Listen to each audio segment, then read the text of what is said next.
Hey, what's up everybody? Welcome back to the channel. I'm Andy, you're watching the Central Maine Outdoorsman, and in the past few videos you saw us hauling out some logs. Now it's officially mud season. Everything is mud. We cannot use the tractor. If we did, we'll either get stuck or destroy our property on top of it, and it's just not something we're going to do right now. We're going to wait definitely a solid few weeks. Usually by the mid-May we can get back out in the tractor and when this mud's all gone, and get back to work on that if we need to. But in the meantime, all those logs we hauled out, we're gonna be putting some of those to use. We have a chicken coop we're gonna be building, and also a little goat barn. We got some new additions to the homestead here. We got a couple of goats on the way, we got chickens, and we got a few ducks. Let's go check them out. Dax, what do you got? Some new buddies? All right, here we go. Here's our chicks, and we got some ducks in there.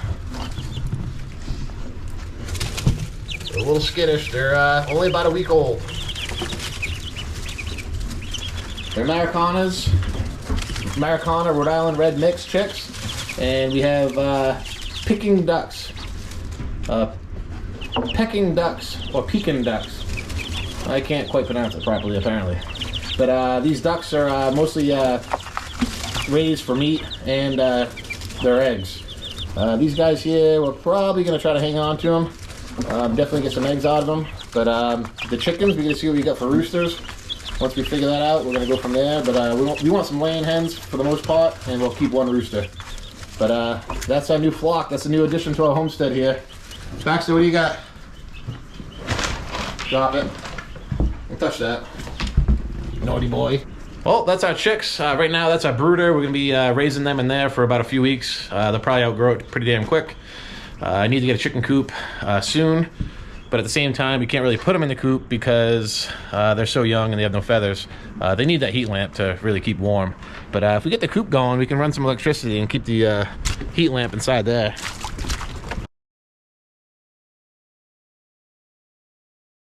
All right, so we're gonna get the sawmill fired up. We're gonna get going on this chicken coop. I'm not 100% sure if I'm gonna build it in place or build it somewhere I can kind of build it for now and then maybe drag it with the tractor later on and get it to its permanent location. The problem is right now, building, everything's uneven, frozen, mud, ice. It's a mixture of everything. There's really no solid foundation for this thing. So it's a tough time of year to get stuff like this done, but unfortunately the weather's changing and we have to get this built pretty damn soon no matter what. So these chickens are growing, these turkeys are growing, and they need a place to stay.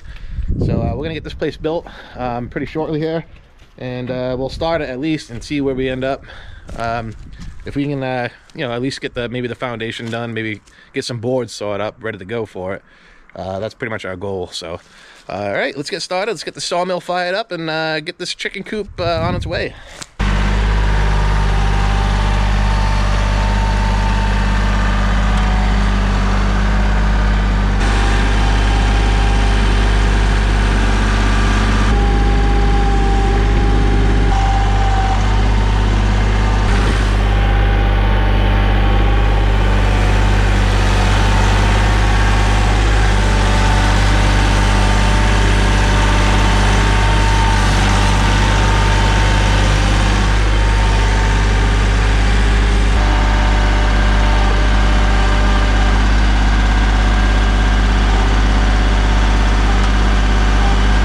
See how critical it is to basically stay out of the woods or stay off any mud for that matter.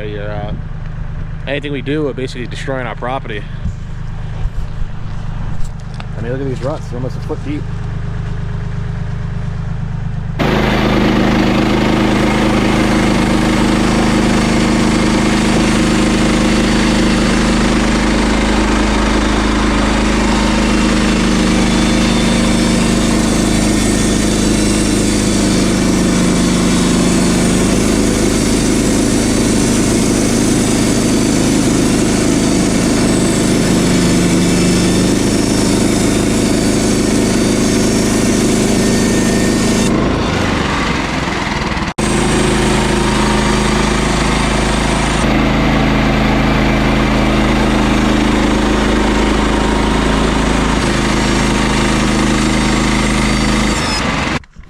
Look at that. 2x4s.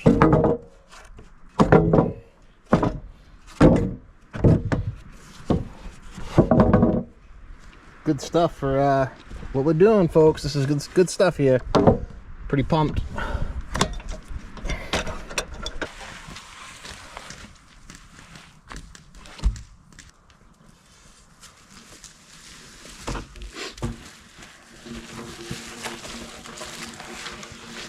I'm gonna build it in place here. When the time comes, the ground's pretty dry and I can have it all flat and level over there.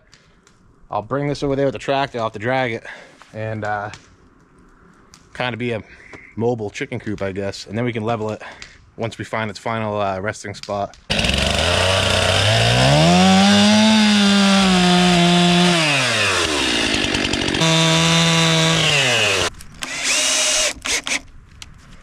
Mud.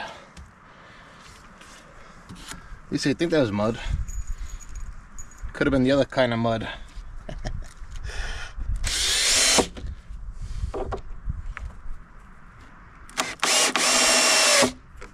I'm pretty sure these are 20D nails. No joke.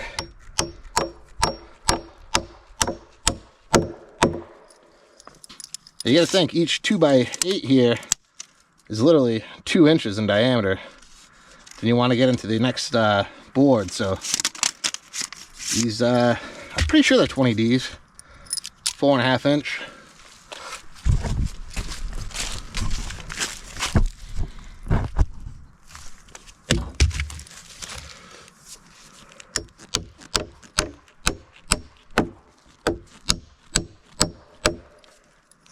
Hammer these all day, I'll make a man out of you.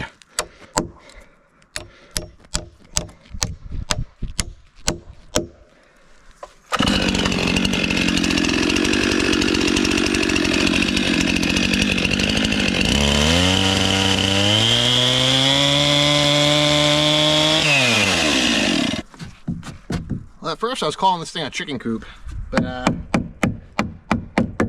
pretty sure we could probably call it a barn at this point. Because this thing is going to be some heavy duty and quite big. 10x8 frame.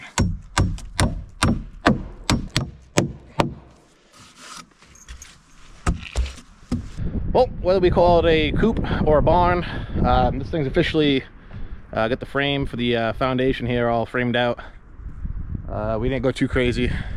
We just used a large square to square it up, and we didn't cross corner or anything like that. This ground's pretty uneven and tough to deal with. I wish I had a nice flat level surface to build with, but it's just a coop, so it's gonna be just fine.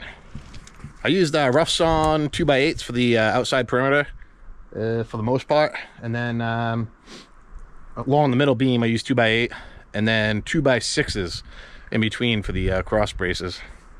All right, so now we got to floor this thing, and originally I was thinking about staying away from poplar, but then again I got a whole bunch of it. Even if it started rotting, I can almost double up the floor later on. I mean, after all, it's going to be a coop. There's going to be a lot of nasty things going on in there, but obviously we don't want it to rot away too quick. So we'll see. I'm going to sew up a bunch of poplar. We'll have that ready to go, and if I decide to change my mind, we'll see. But right now, the main reason why I was sticking with poplar, because we need the good quality lumber for our house here. We need the nice logs, pine, fir, spruce, whatever it is. We're trying not to waste that stuff on you know, little projects like the coops and goat barn here, little goat shelter. So that's why we decided to go with this route and use the poplar for the most part. All right, so I just got done sawing up that second log, the poplar that we brought over, and you can see all the mud. It was pretty bad for sure. We got 33 2x4s. I honestly didn't do the math, I did it rough, but we should have plenty with the top plates, bottom plates, and all our studs. Let's go take a peek inside. If you've been following the channel, I got more projects going on than you can see out here. It's pretty crazy. So we're gonna head back inside. I'll show you what I got going on inside. So if you guys been following the channel from the beginning, we built this house from scratch, and most of it's the framing. We did buy the interior work here. These are camp grade boards. This here is shiplap, and these here are V-matched, V-groove. Same thing with the ceiling here. So we did a coat of polyurethane on the ceiling, 2 coats on the walls. I think we're gonna call that good because I'm all set with polyurethane right now, I'll tell you. Try to keep the sun from fading it, and try to keep the sun from darkening the wood quickly anyway. It's gonna darken probably no matter what, but yeah, we tiled the floor here, and now I gotta grout it, so that's my next project for today. That's why it's been hard to get some footage going every week, because I got so many things going on, especially trying to work in here. I've been trying to keep this for at nighttime, kind of tinker here and there, and it gets pretty boring tiling, I'll tell you that. So this is what's been going on, other than logging and building little goat shelters and chicken coops. Yeah, so I figured I'd show you guys a little bit of what's going on inside. I know it's been a while. This whole cabin built from scratch. It's been a lot of work, but it's kind of like a hobby, and I enjoy doing it, even though it's taken a little bit longer than I would want it to. It's still somewhat enjoyable. It's definitely fun, you know, building from scratch and doing it yourself for the most part. And never mind, you know, grabbing the trees right off the land you live on and build yourself a place. So for those of you who've been watching, that's why I wanted to show you inside. All the new subscribers, I really appreciate it. And hopefully pretty soon we'll have this place buttoned up. We're excited to start our new journey here with the homestead and living off the land. So like I said, if you haven't done so yet, share, like, and subscribe, and we'll see you soon. Take care.